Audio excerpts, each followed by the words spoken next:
Magluluto nga ako ng all-time favorite namin tuwing tag-ulan. Paborito nga ito ng anak ko at ito nga ang ni-request niya ngayong umaga. So masarap nga naman kumain itong champurado mga mare, lalo na kung meron kang tuyo o kaya dilis. Tara at samahan niyo nga ako magluto nitong aking masarap na champurado. So 1 kilong malagkit na bigas nga ang aking gagamitin sa pagluluto nitong champurado mga mare. Dahil kung kalahating kilo nga, baka nga mabitin. So, di bali ngang sobra, wag nga tayong magkukulang. Dahil umaga pa naman ito at mahaba pa nga yung araw na para nga ito maubos. Dahil sigurado nga ako at babalik-balikan nga ito ng madam para nga kainin. So, hindi ko na nga binabad dito mga mare dahil diretso ko na nga itong iniluto. So, ganun din naman, kahit na ibabad mo pa itong magdamag, iluluto mo rin naman ito sa apoy. So, iiwanan nga natin yan hanggang sa kumulo at magdadagdag na nga lang tayo kung kukulangin nga sa tubig. So, ayan, buti nga't naagapan ko. Dito nga sa part na ito, medyo nasusunog na nga yung ilalim mga mare. Nagdagdag na nga rin ako ng maraming tubig dyan at naglagay na nga rin ako nitong 3 kutsarang cocoa powder. Wala namang eksaktong sukat yung aking pagluluto mga mare dahil nakadepende nga naman sa ating panglasa yung ating mga lulutuin. So 1/4 kilo na asukal ngayon nilagay ko dito lahat mga mare. Okay na nga ito dahil ayoko naman na masyadong matamis at magdadagdag pa nga tayo ng gatas dyan. So alam nyo ba nung bata ako, hindi naman ako masyadong mahilig sa champurado. Dahil nga yung mga nabibili namin sa palengke hindi naman ganun kasarap. Wala ngang halos lasa at parang nga may buhangin siya dahil nga sa cocoa. Pero merong isang luto nga ng champurado na gustong gusto ko.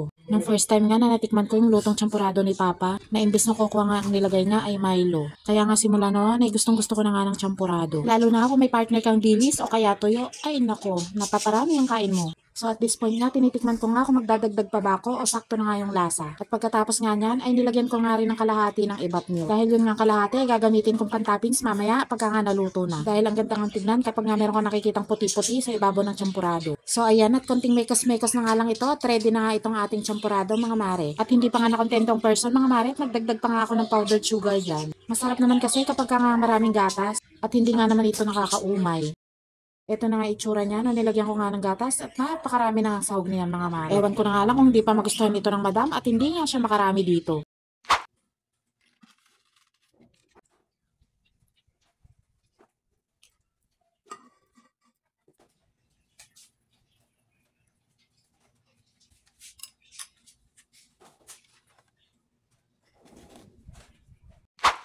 Ayan, at buti na nga lang meron akong dilis dito sa ref, kaya piprituhin ko na nga ito. So ayan, at excited na nga ako matikman itong aking dilis at yung champuradong niluto ko. At malamang nga sa malamang ay mapaparami na naman nga ang kain namin dito mga mare.